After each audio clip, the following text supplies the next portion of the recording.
It was a normal morning at Rivers and Company. Consulting. Phones rang, keyboards clicked, and the office buzzed with the rhythm of business. But for Marcus Hill, the quiet, hardworking man in the corner, today would become a day he'd never forget. Marcus had worked here for 3 years. Always early, always prepared, always professional. His desk was the neatest on the floor, his reports flawless, his record spotless. But none of that mattered when prejudice came knocking. "Marcus," the boss's voice called from his office, sharp and cold. "Step inside." Marcus adjusted his tie, carrying his notebook like he always did, calm but curious. "Yes, sir," he said politely. Mr. Whitaker leaned back in his leather chair, eyes narrowing, a smirk tugging at his lips. "Let's not waste time," he said. "You don't belong here. You're not qualified enough for this position." Marcus froze. The words cut deeper than any blade. "Not qualified?" he asked, his voice shaking but steady. "Sir, I've handled every project you've assigned. My reviews." Whitaker cut him off with a wave of his hand. "Paper means nothing. You lack the presence, the polish. Clients need someone they can respect. And frankly, that's not you." Marcus felt his chest tighten. He understood what Whitaker meant without him saying it outright. It wasn't his work being judged. It was his skin. "Sir," Marcus said firmly, "I've earned my place here. I've given this company everything." Whitaker chuckled, cold and cruel. "And now I'm taking it back. Effective immediately, you're terminated. Security will escort you out." The room spun. Marcus stared at him, a man drunk on power and prejudice. But he refused to beg. He stood tall, nodded once, and walked out with his box of belongings. Around him, co-workers peeked from cubicles. Some looked shocked, others looked away. No one spoke up. No one dared challenge the boss. As Marcus left the building, the cold wind stung his face. His heart ached, not because he had lost his job, but because he had been dismissed not for his work, but for who he was. But what Whitaker didn't know was that Marcus carried with him something powerful. Something that would change everything. 2 days later, chaos rippled through the office. A massive client presentation was approaching, a deal worth millions. But there was a problem. The numbers were wrong. The analysis was incomplete. And no one knew how to fix it. Because Marcus had built the model. Marcus was the one who held the knowledge. "Sir," a nervous employee whispered to Whitaker, "we need Marcus. He's the only one who can make sense of this data." Whitaker's face flushed red. "Absolutely not. He was incompetent. We'll figure it out ourselves." But deep down, Whitaker knew he'd made a mistake. The day of the presentation arrived. The clients, powerful men and women in sharp suits, sat at the long mahogany table. Pens in hand, eyes sharp, they waited. Whitaker stood at the front, his smile tight, his palms damp. The first slides passed smoothly enough, until the financial projections appeared on screen. The charts flickered. The numbers made no sense. "Mr. Whitaker," one client said, brows furrowed, "these figures don't align. Where is the supporting analysis?" Whitaker's throat closed. He stumbled, words tangling. "Well, you see, the team is still refining." The clients exchanged glances, unimpressed. The deal was slipping away. And then, the door opened. Gasps rippled across the room as Marcus stepped inside. Calm, composed, folder in hand, his presence commanding the very respect Whitaker had claimed he lacked. "Excuse the interruption," Marcus said, voice steady, confident. "But I believe the numbers you're looking for are right here." He handed the corrected reports to the clients. They scanned the pages quickly, eyes widening. Relief spread across their faces. "Now this," one client said, smiling, "this is excellent work. Professional." The tension lifted. The deal was saved.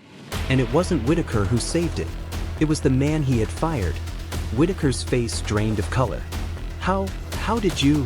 he stammered. Marcus met his gaze, calm but fierce. "You fired me, sir. But you forgot. This wasn't just a job to me. This was my work, my craft, my passion. Respect isn't given by titles or taken by prejudice. It's earned. And today, I've earned it. The clients nodded, shaking Marcus's hand, praising his expertise. Whitaker stood frozen, humiliated, powerless. The presentation ended with applause, but none of it was for the boss. Later that night, Whitaker sat alone in his office, nursing a glass of whiskey, replaying the humiliation in his mind. He had fired Marcus to feel powerful, but instead, Marcus had returned as the hero. And then his phone buzzed. Whitaker frowned, opening the message. On the screen was a photo. His hand. His signature. On a document he thought had been buried years ago. A document that exposed fraud. Corruption. A crime that, if revealed, could destroy his career forever.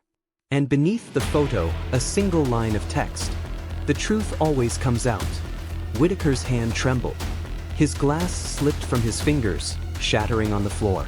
The office was silent, except for his racing heartbeat. Marcus had saved the company once. But now, he might just bring the boss to his knees. Whitaker barely slept that night. The photo glowed in his mind like a curse. His signature. His fraud. Exposed. By morning, his office looked the same. Sleek desk, polished glass walls, but everything had changed. His empire was cracking. "Sir?" his assistant asked softly, peeking through the door. "The board wants to see you. They've heard rumors." Rumors? Already? Whitaker's jaw tightened. Someone was moving fast. Someone wanted him cornered. He straightened his tie, masking his panic with a smile. "Tell them I'll be right there." Down the hall, whispers followed him. Employees who once feared him now watched with suspicion. Respect had shifted. Not toward him, toward Marcus. Because Marcus was no longer just the man who had been fired. He was the man who saved the company's biggest deal. The man the clients praised. The man employees quietly admired. And Whitaker hated it. Inside the boardroom, a dozen eyes locked on him. The chairman's voice was sharp. "Whitaker, there are serious concerns. Financial discrepancies. Irregular contracts. Care to explain?" Whitaker forced a laugh. "Baseless accusations. Likely spread by a disgruntled former employee." "Funny you mention that," the chairman replied. "Marcus Hill came to us this morning. With evidence." Whitaker's blood ran cold. What? The chairman slid a folder across the table. Inside were spreadsheets, signed approvals, and the damning document Whitaker thought he'd buried. "This," the chairman said, voice like steel, "could destroy us. Or at least be..." Whitaker clenched his fists under the table. "Marcus is lying. Manipulating data. You can't trust him." But the board members weren't convinced. They had seen Marcus's calm, professional demeanor, his work ethic, his brilliance. They trusted him more than the man squirming before them. For the first time, Whitaker felt powerless.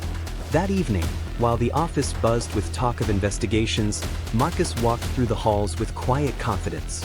Employees nodded at him, offering small smiles. For years he'd been invisible, overlooked, underestimated. Now they saw him for what he truly was. Angela from accounting stopped him. "Marcus? I'm so sorry. We should have spoken up when he fired you." Marcus smiled gently. "What matters is the truth is out now. And the truth speaks louder than silence." But even as he spoke, he felt the weight of the storm still brewing. Whitaker was cornered, but men like Whitaker didn't go down quietly. That night, Whitaker sat alone in his penthouse, staring at the city skyline. Rage burned hotter than fear. Marcus had humiliated him in front of clients, staff, and now the board. "No," he muttered, gripping his glass. "He won't win. I built this company. I made it powerful. And I'll destroy him before I lose it." His phone buzzed again. Another message. No number. No name. Just words. "You're running out of time." Whitaker's face twisted. Someone was playing a game. Marcus had exposed him, but someone else was pulling strings in the shadows. The next morning, Marcus received a call from the chairman. "Marcus, the board is considering a leadership change. We need stability, trust. We'd like you to serve as interim project director until this matter is resolved." Marcus froze. Leadership. Respect. The very things Whitaker said he would never have. "I'd be honored," Marcus replied, his voice steady. News spread quickly. Employees congratulated him. Clients reached out with praise. Marcus felt both humbled and cautious. He knew Whitaker wouldn't let this go. And he was right. Late that night, as Marcus left the office, footsteps echoed behind him. He turned sharply. A figure stood under the streetlight. "Whitaker." "You think you've won," Whitaker spat, his voice low, venomous. "But this isn't over. You humiliated me. You stole my place." "I didn't steal anything," Marcus replied firmly. "I earned it. The truth earned it." Whitaker stepped closer, his eyes wild. "You don't understand, do you? You're not fighting me. You're fighting the system. The people who made me. The ones who expect me to deliver results at any cost." Marcus held his ground. "Then maybe it's time the system changes."